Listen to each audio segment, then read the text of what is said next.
Hi, I'm Marty Pakladinas. I'm the costume designer for the Pirate Queen. I just got here this morning on a delayed flight because Chicago is a fabulous city, but it is the windy city.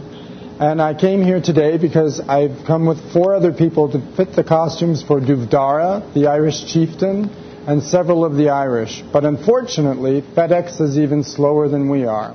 So we are in the basement of the theater, waiting for our clothing, waiting for the actors, but it gives us a chance to watch the rehearsal and catch up with everybody else in the department.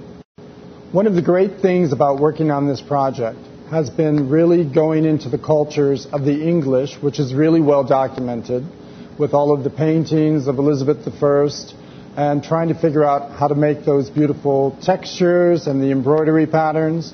But even sort of more interesting has been to go into the Irish culture, of which there is much less visual information.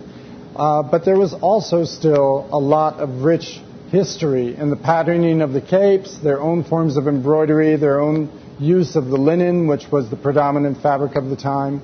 So as we go deeper into each character, Elizabeth and Grace O'Malley, Grania, it's been really a continual learning curve to see how we can make each design different from each other and yet relate, because of course they were still living right across the water from each other and they have a lot in common.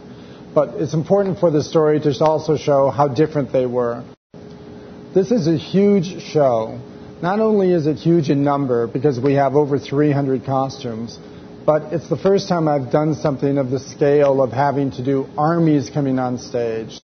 It's the biggest boot show I've ever done, and luckily we have brilliant boot makers in Portland, Oregon, and in Nova Scotia, and they're just turning out boot after boot.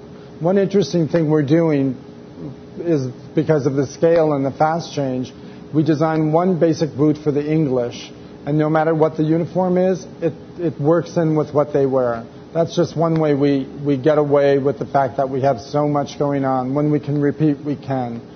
But with the Irish, who also wear the boots, those are very independently designed. And of course, all of the Irish, we have 20 Irish men. So they all have their own beautiful boot. But then if they're dancing in a special way, say the Irish step dancing, then we have to make that boot again identically to take the heel and the toe from the Irish step. The same with the women of the Irish dancers. They get one boot that takes them through most of their acting scenes, and then all of a sudden they have to run off stage and put on some more boots that look the same, but they produce a different sound. That's been one of our little tricks to work through.